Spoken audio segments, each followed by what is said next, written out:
찬송 171장 하나님의 독생자 예수.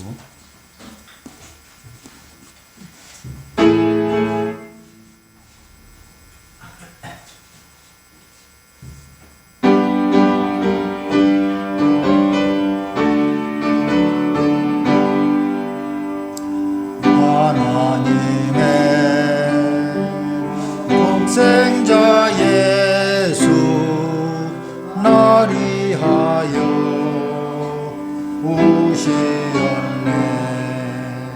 내 모든 죄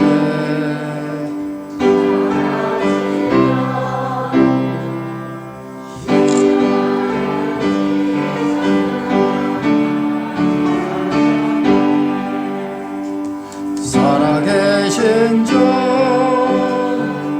나의 참된 소망 두려움이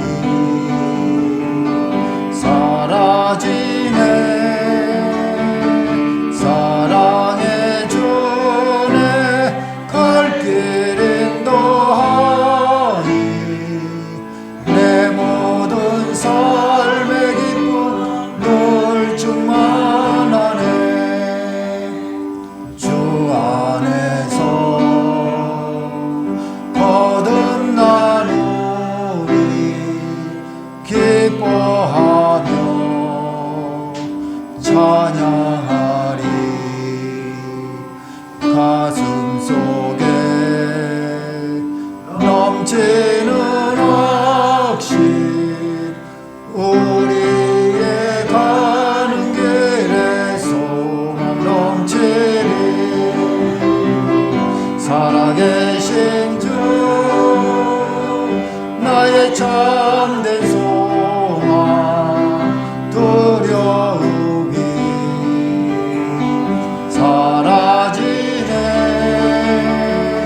사랑의 주네 갈 길 인도하니 내 모든 삶의 기쁨 늘 충만하네. 선한 싸움 다 마친 후에 우리 주님 배우리라. 사망 권세 다 물리치고 주님이 다스리니 영광 넘치네.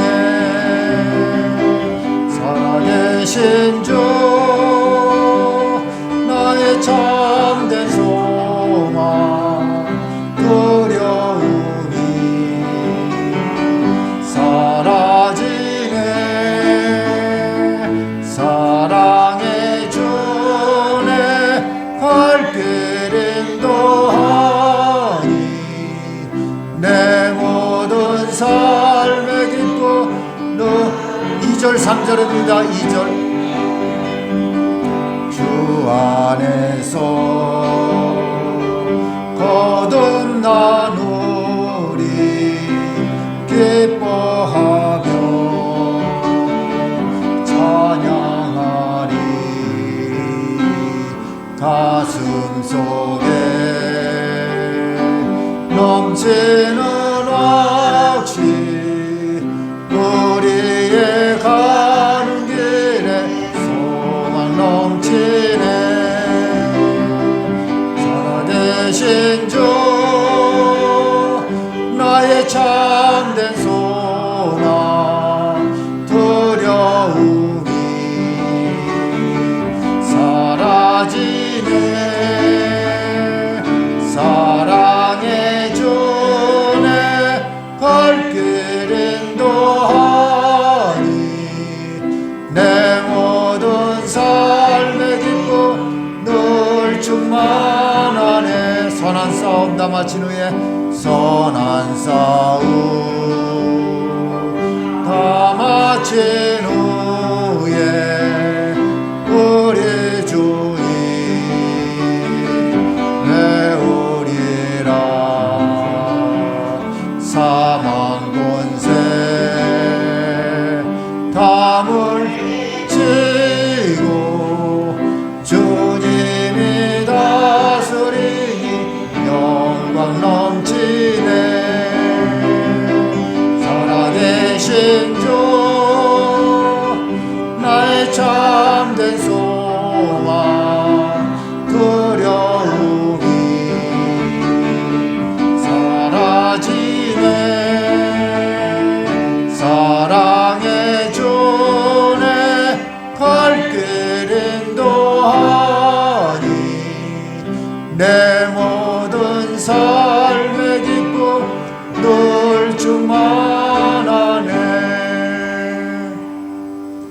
전능하사 천지를 만드신 하나님 아버지를 내가 믿사오며 그 외아들 우리 주 예수 그리스도를 믿사오니 이는 성령으로 잉태하사 동정녀 마리아에게 나시고 본디오 빌라도에게 고난을 받으사 십자가에 못 박혀 죽으시고 장사한 지 사흘 만에 죽은 자 가운데서 다시 살아나시며 하늘에 오르사 전능하신 하나님 우편에 앉아 계시다가 저리로서 산자와 죽은 자를 심판하러 오시리라.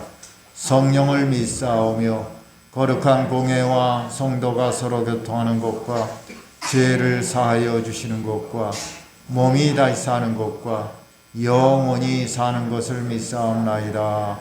아멘.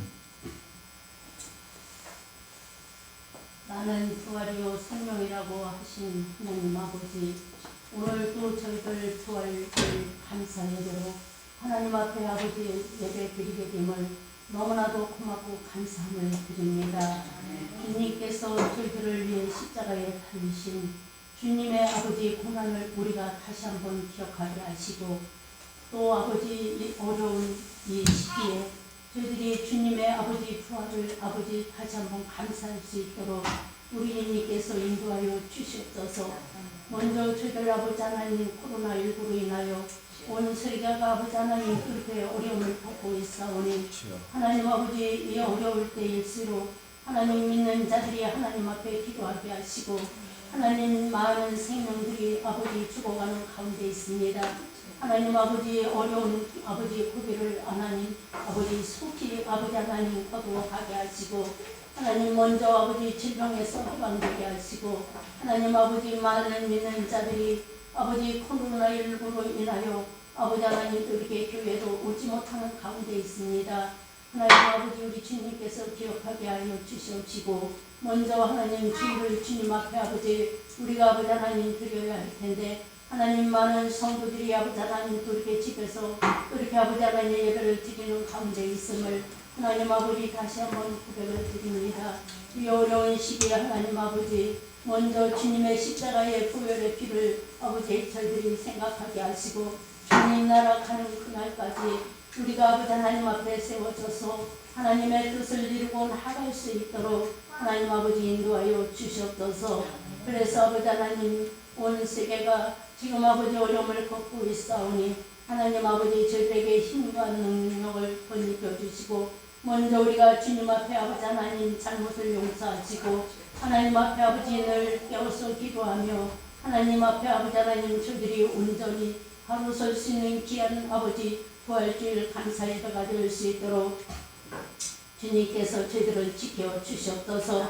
지금 이 시간에도 아버지 소수의 무리가 모여서 하나님 앞에 예배드리는 가운데 있지만 하나님 아버지 두세 사람이 내 이름으로 모인 곳에 주님께서 함께 하신다고 했사오니 하나님 이 시간에 아버지 이 자리에 참석하는 모든 성도들 마음을 주님께서 붙들어 주시고, 먼저 그들이 주님 앞에 나와서 간구하며 기도하는 내용들이 하나님 앞에 상당히 귀하는 정도 하나님께서 허락하게 하여 주시옵소서. 하나님 이 시간에 아버지 많은 성도들이 한자리에 참석하지 못했습니다. 하나님 어느 곳에 어느 처에서 있는지는 알지 못하지만 먼저 그들에게 은총을 내려 주시고 주님의 부활에 아버지 하나님 동참할 수 있도록 우리 하나님께서 성도들의 마음을 지키시고 함께하여 주시옵소서. 특별히 영광 성공께 온 성도들, 이제는 아버지 하나님 우리가 기도하지 아니하고는 우리가 살아갈 수 없사오매 먼저 우리가 주님 앞에 아버지 바로 서서 하나님의 뜻을 알고 깨닫게 하시고 성령이 충만한 자들이 되어서 이제는 악한 영들과 싸워 우리가 아버지 승리할 때임에 먼저 우리가 아버지 하나님 앞에 죽도록 충성하며 하나님 앞에 아버지 하나님 기도에 있는 자들이 될 수 있도록 하나님 성도들을 마음을 지키시고 함께하여 주시옵소서. 지금 어지러운 세상에 아버지 성도들 마음 뺏기지 아니하게 하시고 먼저 아버지 한결같은 마음으로 하나님을 부르짖고 기도할 수 있는 능력의 아버지 성도들이 될 수 있도록 우리 하나님 아버지 지켜주시옵소서. 먼저 하나님 저희들의 아버지 영광교회 아버지 하나님 모든 아버지 지체들 위해 하나님의 능력과 권능으로 함께 하시고 우리 주님 모시기에 부족함이 없도록 하나님 역사하여 주시옵소서. 특별히 하나님 아버지 목사님 단위에 세워 주셨사오니 오늘 아버지 우리에게 주신 메시지가 아버지 우리가 아버지 평생 살아가는데 기억나는 귀한 말씀이 되게 하시고 어려울 때일수록 저희들 한 마음 한 뜻이 되는 귀한 아버지 시간들이 될 수 있도록 우리 하나님께서 인도하여 주시옵소서. 하나님 이 시간 아버지의 처음 시간입니다. 마치는 시간까지 우리 주님의 홀로 영광 받아 주시옵소서. 감사를 드리며 예수님의 이름으로 기도드렸습니다. 아멘.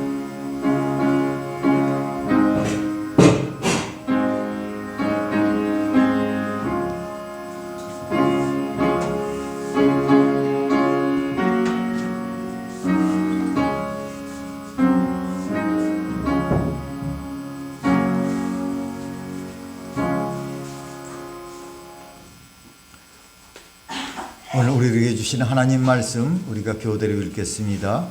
누가복음 24장 1절부터 12절까지 제가 먼저 읽습니다. 안식 후 첫날 새벽에 이 여자들이 그 준비한 향품을 가지고 무덤에 가서 둘이 무덤에서 끌려 옮겨진 것을 보고 들어가니 주 예수의 시체가 보이지 아니하더라. 이로 인하여 근심할 때 문득 찬란한 옷을 입은 두 사람이 곁에 섰는지라. 여자들이 들어와 얼굴을 땅에 대니 두 사람이 이르되 어찌하여 살아있는 자를 죽은 자 가운데서 찾느냐. 여기 계시지 않고 살아나셨느니라. 갈릴리에 계실 때 너희에게 어떻게 말씀하셨는지를 기억하라. 이르시기를 인자가 죄인의 손에 넘겨져 십자가에 못 박히고 제3일에 다시 살아나야 하리라 하셨느니라 한데 그들이 예수의 말씀을 기억하고 무덤에서 돌아가 이 모든 것을 11사도와 다른 모든 이에게 알리니 이 여자들은 막달라 마리아, 요한나, 여호레고사 마리아 또 그들과 함께한 다른 여자들도 이것을 사도들에게 알리니라. 사도들은 그들의 말이 허탄한 듯이 들려 믿지 아니하나 베드로는 일어나 무덤에 달려가서 구부려 들여다보니 세마포만 보이는지라. 그 된 일을 놀랍게 여기며 집으로 돌아가니라. 아멘. 할렐루야. 우리 지난주에 한 주 이렇게 9시 반에 이렇게 따로 예배 드리고 순서 맡은 사람만 왔습니다. 오늘 부활주일 참 우리 기독교 역사상 제일 큰 절기 중에 하나인 부활절입니다. 감사하죠. 우리 여러 성도님들 오시고 또 함께 예배 드리고 또 어제 제가 이제 소독을 하면서 저 주방 쪽을 가봤더니 뭐 이렇게 물건이 있어요. 여러분들 어저께 단톡방 다 보셨죠? 사실 그저께 얘기를 했어요. 올해는 어떻게 달걀을 어떡하나 글쎄 우리가 이제 뭐 대략은 뭐 이렇게 생각을 했습니다. 그런데 코로나가 있으니까 안 할지도 모르니까 기도하자 이랬는데 어저께 딱 그걸 보는 순간에 마음에 이렇게 감격이 이렇게 올라왔습니다. 그래서 꾸준히 올해도 이렇게 애를 써주신 우리 임명자 원사님 고맙습니다. 뭐 달걀 요새 흔해서 그저 쪄놓고선도 안 먹는 경우도 많이 있지만은 그 흔해서 귀하지 않은 것, 또 귀하다 할지라도 우리 하나님께서 그의 마음을 이렇게 보셔서 이것만큼은 내가 빼앗기지 아니라. 그래서 뭐 세계적인 그런 질병이 역병이 이렇게 다가와도 오셔가지고 결혼을 이렇게 삶아주시고 예수님의 부활을 축하해 주시면 감사합니다. 말씀드린 대로 그저 9시 반에 예배 드립니다. 혹시 순서자들은 다 오고요. 그 다음에 순서자 중에서 대표 기도하시는 분이 헌금을 이렇게 좀 수고해서 이렇게 가지고 나오시면 합니다. 대표 기도자가 헌금 위원도 되겠습니다. 그렇게 하시고 그 다음에 우리 권사님과 장로님 또 안수 집사 우리 김모세 집사 이렇게 기도가 되어 있습니다. 4번인가 5번 만에 한번 돌아가요. 4번. 근데 우리 여성교 회장님이나 또 우리 이주영 우리 안수 집사님 정도는 한 달에 한 번 정도는 오셔서 같이 예배를 참여했으면 합니다. 그래서 제가 시내에 차 몰고 나갈 때는 언제냐 하면은 임명적 권사님 기도할 때와 그 다음에 우리 백순애 권사님 기도 담당일 때 이렇게 제가 이렇게 나갑니다. 그때 맞춰서 오셔도 좋고요. 다른 때 또 다른 우리 성도님들 또 솔직한 얘기로 이 한라구역 식구들은 뭐 다닐 때 다 다니잖아요. 어딜 가든지 간에. 근데 여기서 1시간 안 되는 이렇게 청결하게 다 소독하고 손 세척하고 마스크들 쓰고 여기가 참 안전합니다. 뭐 양로원을 가든 뭐 어딜 가든 이 교회에서 1시간도 안 되는 그런 예배 이런저런 생각하지 마시고 오셔서 예배 드리면 좋겠고 시내 분들도 마찬가지예요. 오셔서 예배를 드리시고 억지로 하는 건 아닙니다만 이게 언제까지 갈지는 모르겠습니다. 언제까지 갈지 모르지만은 아무튼 우리가 정부에서 하려는 대로 될 수 있으면 우리가 이렇게 참여하고 이렇게 좀 우리가 협조하려고 합니다. 그렇게 하시고 시내에서 오시는 분들은 연락을 주시면은 제가 이렇게 또 나가서 이렇게 오도록 하겠습니다. 뭐 힘든 거 아니잖아요. 그렇죠? 9시 반 예배가 이렇게 잃는 것도 아니기 때문에 얼마든지 할 수 있고 감사한 건 지난주에 우리 최 장로님 이렇게 첫 번째 기도 오시고 나가시면서 나는 매주 나올 겁니다. 이렇게 말씀해 주셔서 제가 참 힘이 됐습니다. 힘이. 사실은 우리 지방에서도 청주순복음교회 하나 빼놓고는 다들 예배를 드려요. 수요예배까지 드리는 교회들이 있어요. 깨끗하게 또 사람들이 많은 것도 아니니까 손 세척 잘하고 마스크 꼭 끼고 오면은 그게 큰 문제는 없는 것 같습니다. 그렇게 하시고 제가 여러분들에게 부담을 드리는 게 아니고 그래도 주일날 와서 1시간 정도는 예배를 드려야 되지 않겠나는 그런 마음이 있습니다. 그렇게 하시고 여러분들 잘 좀 협조해 주시면 고맙겠습니다. 우리 앞에 사람, 뒤에 사람, 옆에 사람 우리 주먹으로 이렇게 악수하세요. 주먹으로 악수하시면서 예수님의 부활을 축하합니다.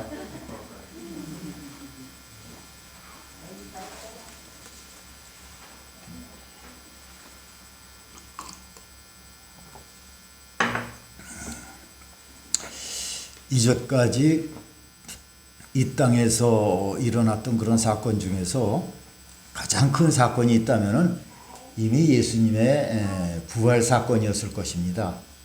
한 사람이 일으킨 그런 사건으로 그렇게 온 세상이 발칵 그저 뒤집혀진 적도 없었고요. 한 사람의 이야기가 그렇게 오랫동안 세상 사람들의 가슴을 뭉클하게 한 것도 예수님의 부활밖에 없습니다. 오늘이 바로 그 주님의 부활하는 기념 부활절입니다.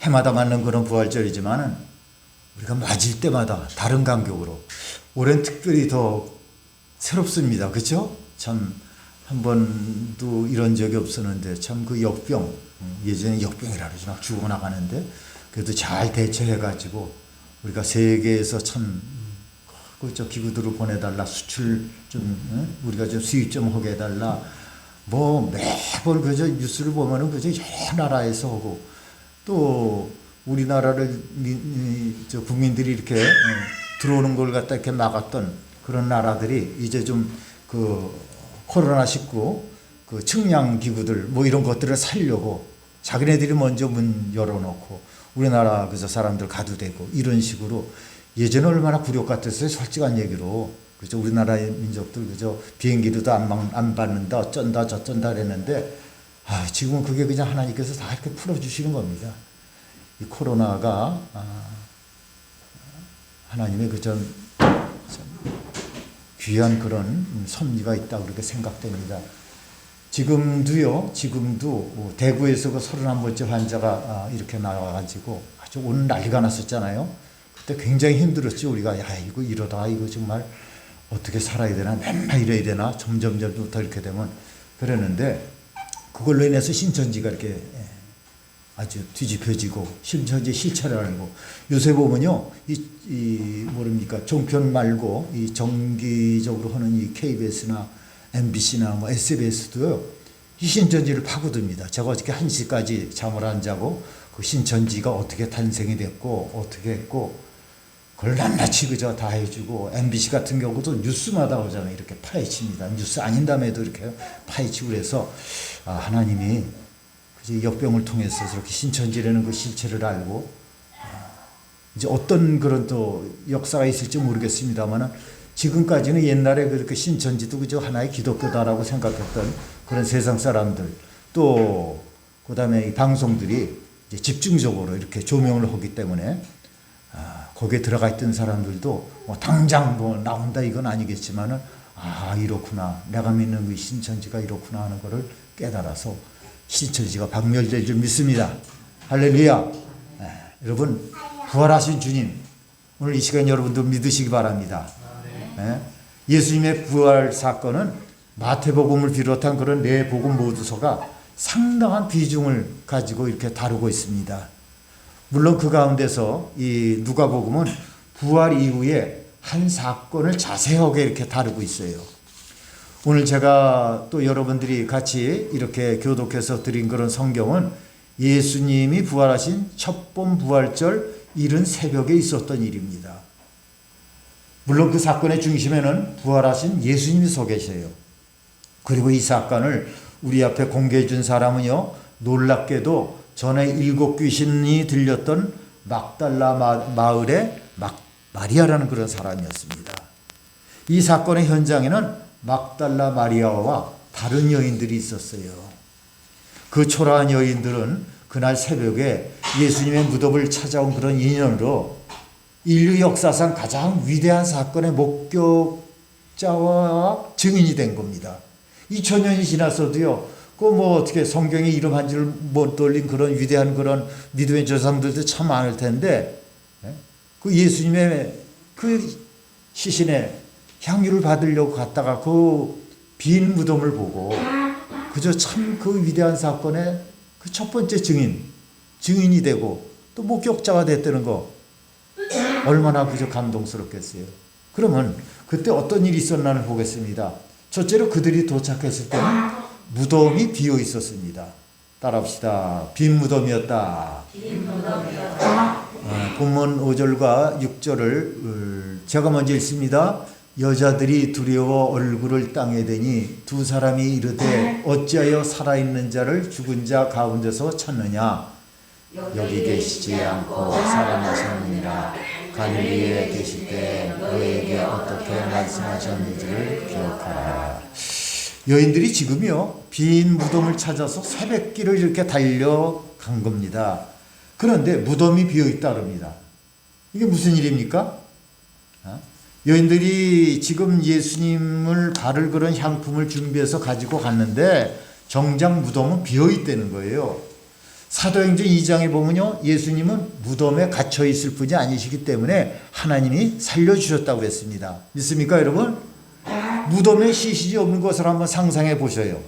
지금 세계의 성지 있죠. 우리 기독교가 예수님 그다음에 제자들의 그런 발자취 그런 성지뿐만 아니라 그 다른 종교의 그런 성지나 관광지를 한번 가보세요. 많은 사람들이 성현이나 위인들의 무덤을 방문하고 있습니다. 가까운 중국에는 진나라의 그 시황의 무덤이 만리장성과 함께 관광명소 1위로 꼽고 있어요. 만리장성이. 특히 무덤의 문화의 본산이라고 할 수 있는 그런 이집트 있죠. 애굽. 이집트는 최고의 관광지라고 하는 게 벤칸 우렌 왕이나 또 쿠프 왕이라는 그런 두 사람의 무덤입니다. 그걸 뭐라 그래요? 그 삼각형을 피라미드라고 그러죠. 피라미드. 그리고 무덤을 지키는 사자를 뭐라고 부릅니까? 스핑크스라고 그러죠. 그러니까 그들은 조상의 무덤이나 팔아먹고 있는 그런 사람들입니다. 지금 코로나 때문에 좀 굉장히 힘들 거예요. 어마어마한 그런 예산, 수입이 거기뿐이겠습니까? 유럽 쪽이 참 많잖아요. 이탈리아라든지 터키라든지 그리스라든지 참 이 성지순례라는 그런 명목으로 얼마나 굉장히 많은 사람들이 1년에 한 번씩 그걸 찾아갑니다. 어쨌든 조상이 무덤을 잘 이렇게 이용해가지고 이렇게 먹고 살 수도 있었어요. 부처의 무덤도 그렇고 마호셈의 무덤도 그렇습니다. 이 마호멧의 그 무덤은요, 가로 세로의 봉분 길이가 400m 가까운 그런 대형 무덤입니다. 여러분, 우리가 저 경주에 가면 거기 뭐죠? 무슨 능이라 그러나 왕릉 있는 데가 잊어버렸네. 그것도 어마어마하게 크지 않습니까? 우리가 볼 때. 근데 이 가로 세로 높이가 그냥 다 봉분의 길이가 400m라니 이거 상당한 거 아니겠어요? 그런데 이들의 소원은 뭐냐면은 죽어서 이 왕이 돼갖고 죽어서 묻힐 무덤을 잘 꾸미는 겁니다.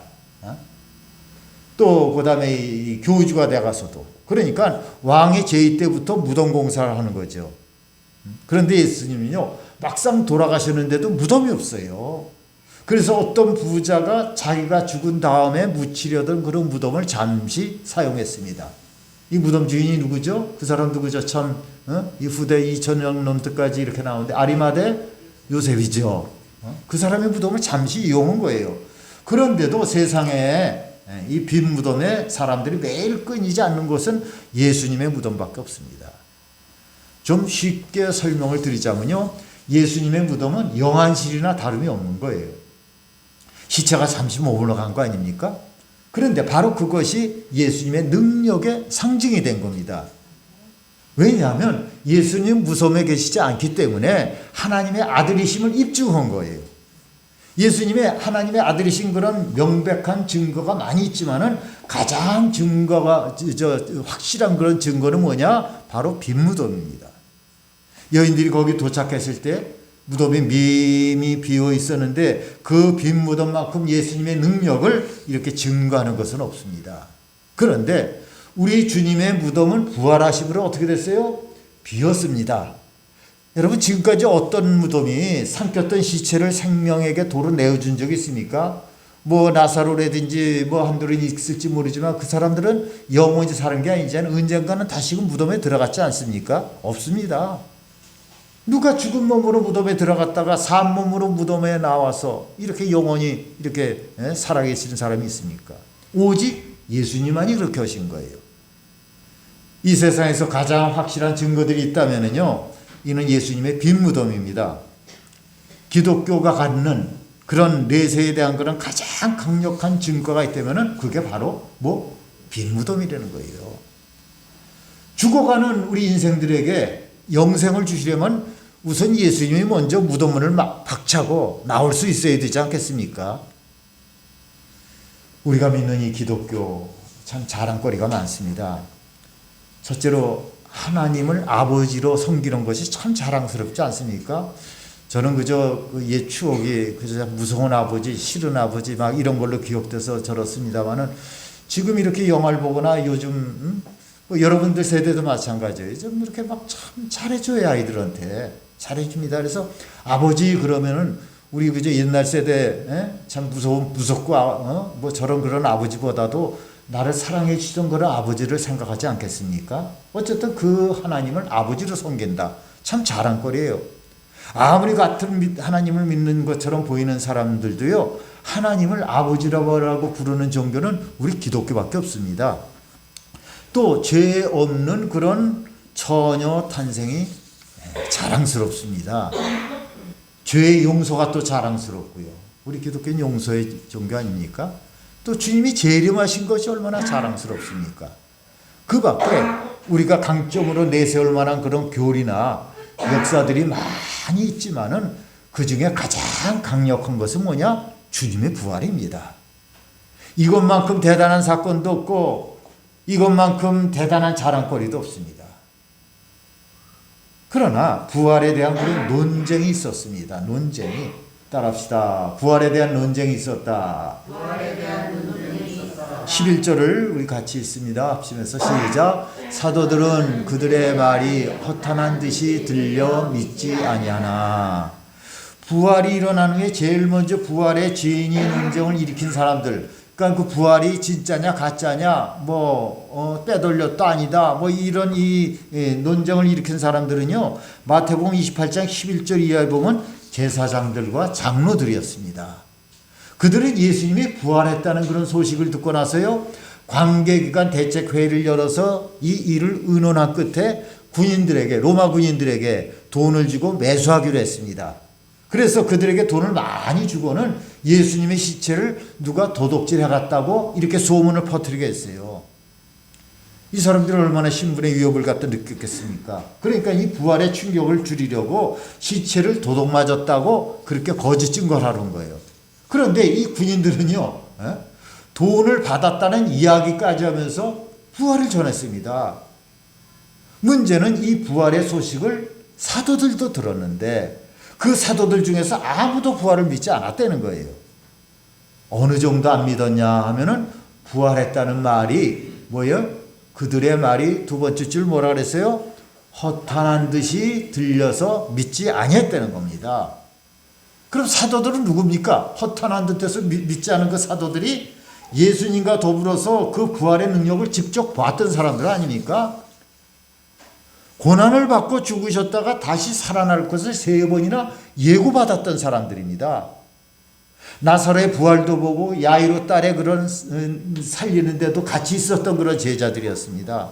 그런데 부활을 못 믿는 겁니다. 뭐 부활 자체 뭐 재림 뭐 이런 것까지는 생각도 못 해도 죽은 사람이 다시 산다는 것 자체를 믿지를 않은 거예요. 놀라지 마세요. 그때는 다 그랬어요. 언젠가 꽤 오래전 얘기입니다. 감리교 신학대학교 교수가요, 부활을 못 믿는다고 2명의 그 신학 교수가 해서 그게 막 신문에 난 적이 있어요. 기독교 신문에 나고 그랬는데. 그래서 예수 믿는 사람들이 한탄을 한 적이 있습니다. 저 기독교를 가리키는 저 교수라는 사람들이 예수의 부활을 못 믿어? 그 뭘 가리키려는 거야? 지금도 아마 가끔 이 사람들 변시성도 있고 또 누군지 모르겠습니다만 참 지금도 아마 그 사람들 얘기가 나올 거예요. 한탄을 했습니다. 그런데 아닙니다, 여러분. 한탄할 것 없어요. 그 전에도 그랬습니다. 그 전에도 예수님 당시에 제자들도 못 믿었는데요, 여러분. 그걸 다 보고 듣고 자기들도 이렇게 같이 있었고 또 귀신도 쫓고 이랬던 사람들인데 요즘에 더하지 않겠습니까? 때문에 언제나 부활에 대한 논쟁은 교회 밖에서만 있는 것이 아닙니다. 교회 안에서도 있는 거예요. 그럼 이 논쟁이 언제 잠잠해졌습니까? 예수님을 직접 뵐 때 잠잠해집니다. 엠마오로 가던 글로바와 그 동행자가 언제 주님의 부활을 믿었습니까? 그저 이 얘기 저 얘기 다 하면서 그렇게 엠마오로 가면서 옆에 계시면서 대화까지 했는데도 그걸 생각하지 못하다가 떡을 떼면서 그분이 주님이신 것을 알았을 때입니다. 도마가 언제 예수님을 나의 하나님이시니다 라고 고백을 했습니까? 예수님을 직접 뵙고 난 후의 일입니다. 고기를 잡으러 갔던 베드로가 언제 주님 앞에 부활의 증인이 됐습니까? 성령님의 능력으로 중생한 그런 경험을 한 다음입니다. 여러분, 내가 겪고요, 내가 체험한 것이 없으면 잘 들읍시다. 내가 이미 겪었고 근데 체험이 없어. 겪지 못하니까 체험이 없어. 그것이 없다면 엉뚱한 소리를 하게 돼 있어요. 엉뚱한 소리를. 우리 교인들 그저 많지는 않지만은, 우리 교인들이 많지 않지만은 압니다.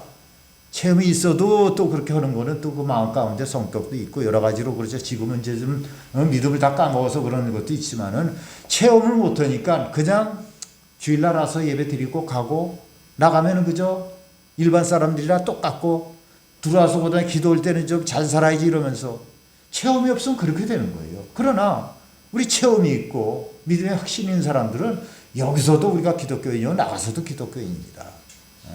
아무리 유식하고 뛰어난 사람이라 할지라도 본인의 부활 체험이 없으면요 딴소리예요, 딴소리.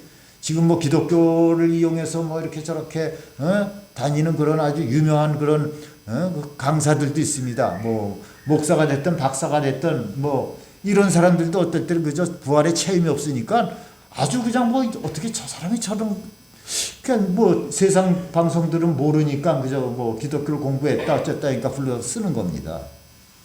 그런데 우리 교인들은요 이제부터 예수님의 부활의 증인들이 다 되시길 축원합니다. 축원합니다. 그런데 그러면 그럴수록 진실의 힘이 더 커져요. 아무리 거짓 세력의 진실 입을 막은다 할지라도 진실은 침묵할 수가 없습니다.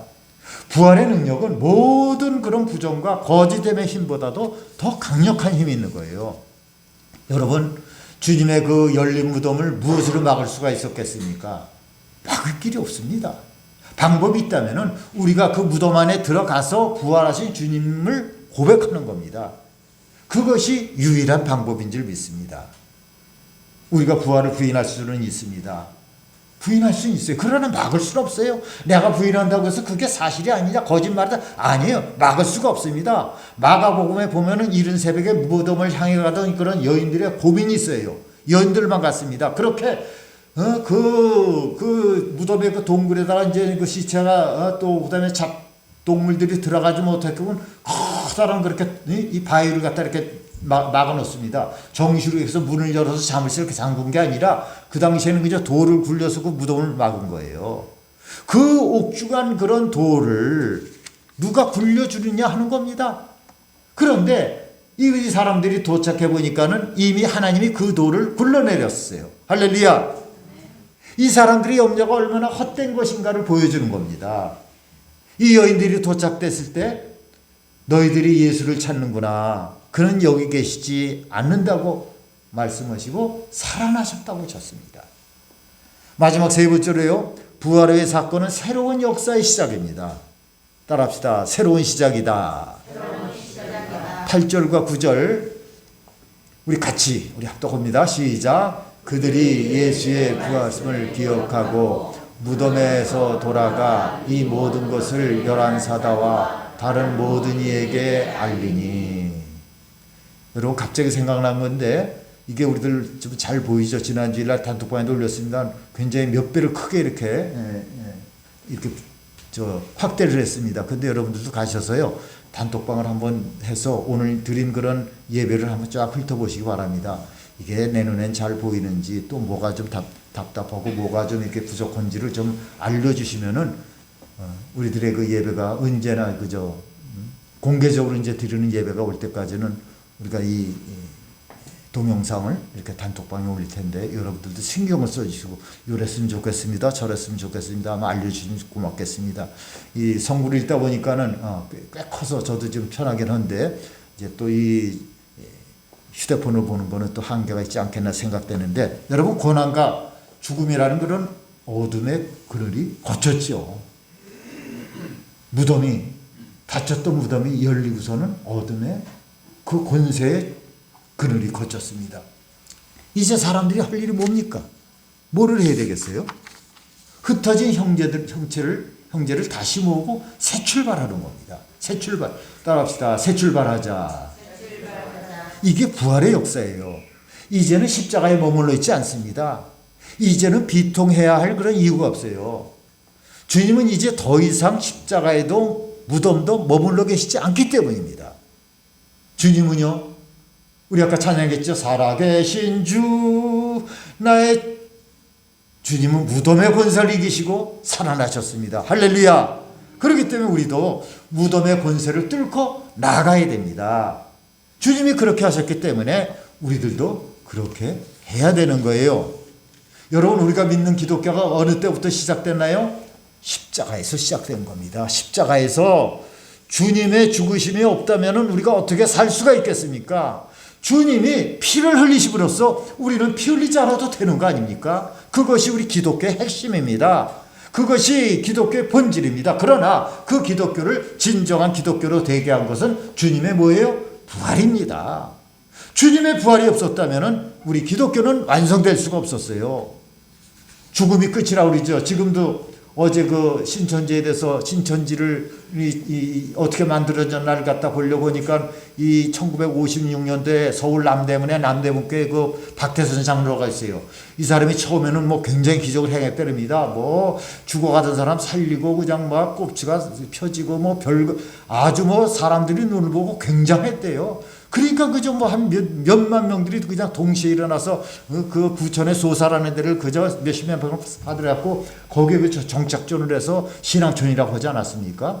거기에 들어가고 거기에 있을 때 그저 공사장이 인부였다릅니다. 인부. 그러니까 그 십장인가 뭐 미장리로 하는 그런 사람들 중에서 십장이었대요. 거기서부터 시작을 해서 그다음에는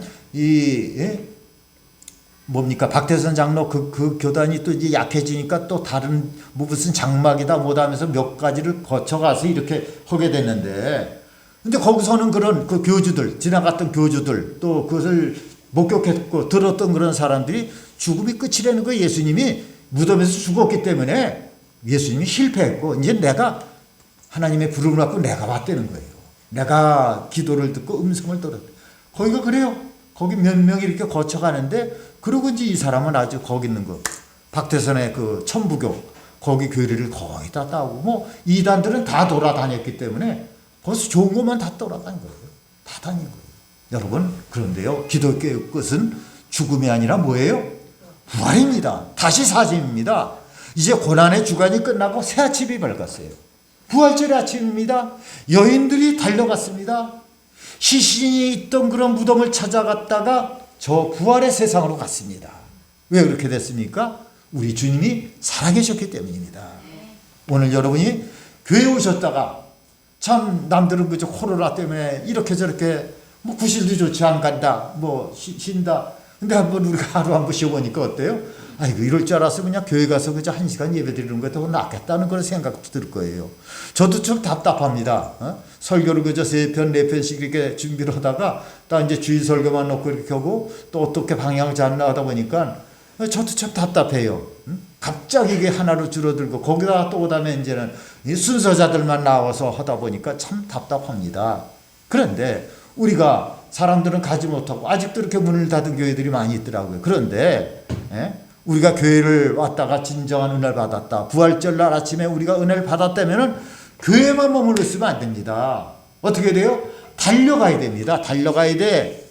이웃인 월호동으로도 달려가고 용암동으로도 달려가고 이 새로 짓는 지금 저 아파트가 무슨 동인지 모르겠어요. 저기 저 롯데마트에서 이렇게 올라오는데 거기 벌써 지금 막 입주가 시작되는데 그래도 달려가야 됩니다. 아직도 예수님의 부활의 소식을 듣지 못해서 어둠에 있는 그런 사람들에게 주님은 살아계셨다는, 살아나셨다는 이 사실을 전해야 되는 겁니다. 이렇게 신나는 그런 부활의 소식이기 때문에 부활절은 우리의 뭐예요? 축제입니다. 축제, 잔치예요. 그때 이 부활절 아침에 예수님의 무덤에 왔던 그런 사람들을 정확하게 누구누구라고 그런 이야기하기는 어렵습니다. 그러나 누가복음은요, 막달라 마리아와 요한나와 야고보의 모친 마리아입니다. 그리고 저와 함께한 다른 여자들도 있었습니다. 막달라 마리아는 뭐예요? 막 땡깡 쓰는 그런 막 달라고 하는 그런 마리아예요? 이 마리아는 막달라 마리아 사는 이름이 마리아인데 귀신이 들렸던 여자였습니다. 요한나는 헤롯의 청지기 구사의 아내였습니다. 연약한 여인들이 주종을 이루고 있었어요. 그러나 부활의 능력이 저들과 함께하기 때문에 이들은 새로운 역사의 주인공이 될 수가 있었습니다. 처음에 무덤에 도착한 그런 여인들이 예수님을 찾았을 때 무덤에 있던 두 천사는 왜 산 자를 죽은 자 가운데서 찾느냐고 어떻게 했어요? 책망을 했어요. 그는 여기 계시지 않고 어떻게 했다 그랬어요? 살아나셨다고 그랬습니다. 할렐루야. 부활의 말씀을 깨닫지 못하고 무덤을 찾아온 그런 어리석음을 책망한 겁니다. 우리가 어떤 예수를 찾습니까? 부활의 주님이십니까? 아니면 아직도 죽으신 그런 예수님입니까? 만약 우리가 살아계신 그런 예수님을 만났다면 우리가 교회 안에 머물러 있겠어요? 아니지요. 얼른 나가서 이 소식을 전파해야 됩니다. 이제 말씀을 마치도록 하겠습니다. 이들이 처음 무덤에 찾아갔을 때에는 근심으로 갔습니다. 두려움으로 갔어요. 그런데 무덤에 도착한 그들은 놀람으로써 입을 다물질 못했어요. 왜? 예수님이 부활하셨기 때문이에요. 있는 것이라고는 부활하신 그런 부활을 알려주는 그런 천사와 부활의 증거물인 세마파밖에 없었습니다. 그러니까 두려움이 가득했어요. 그러나 부활은 저들을 새로운 세계로 인도해 주었습니다. 할렐루야. 이제 부활절을 우리가 맞으면서 보내면서 묵상하고 기도하는 그런 마음을 가지고 오늘 주님의 부활의 은혜로 가득 찬 마음으로 돌아가시길 바라면서 오늘부터 우리 교회에 새 출발의 바람이 불기를 주님의 이름으로 축원합니다. 축원합니다. 우리 찬송가 161장 할렐루야 우리 예수 부활 승천하셨네.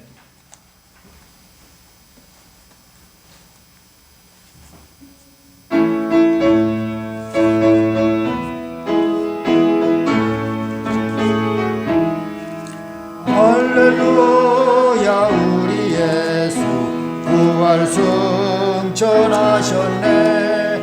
세상 사람 찬양하니 천사와 답하도다. 구주 예수 부활하사 사망 권세 이겼네. 구주 예수 부활하사 사망 권세 이겼네. 할렐루야 우리 예수 왕의 왕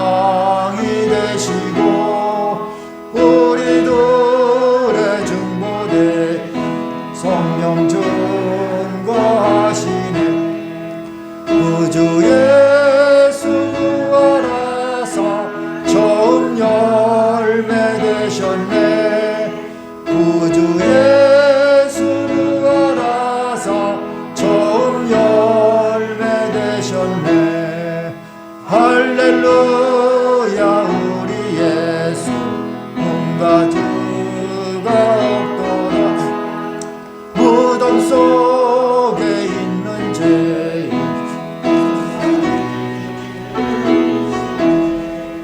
구주 예수 부활하사 영광 주러 오셨네. 구주 예수 부활하사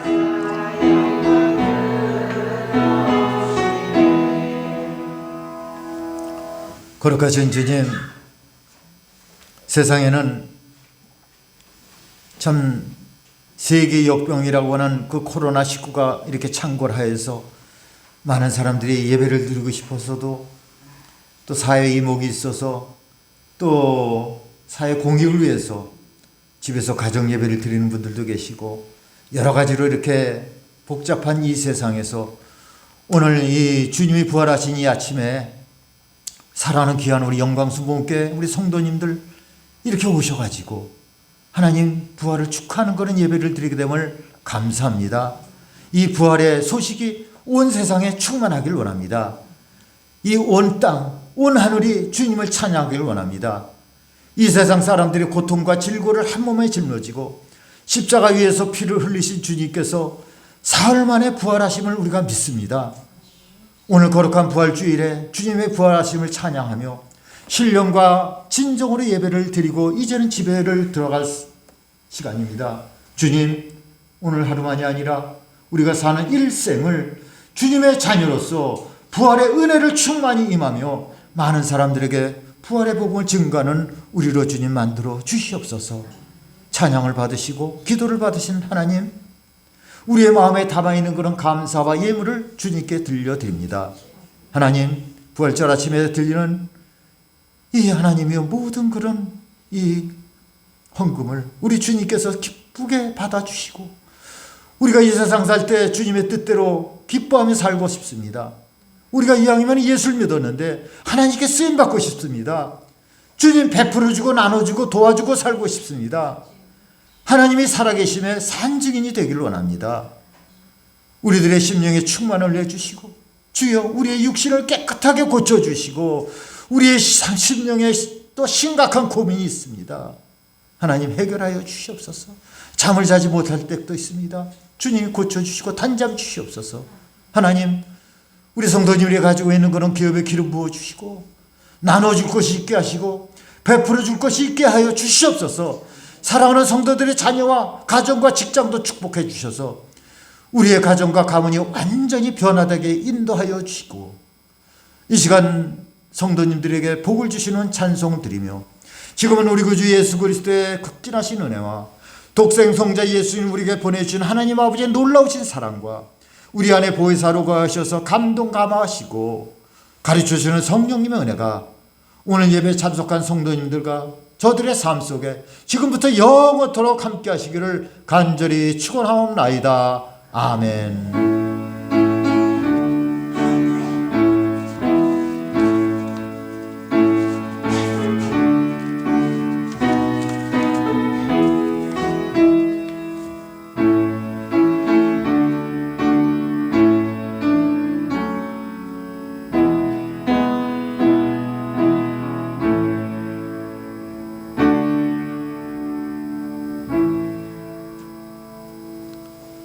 할렐루야. 우리 하나님께 박수를 영광 드리겠습니다. 고맙습니다. 감사합니다.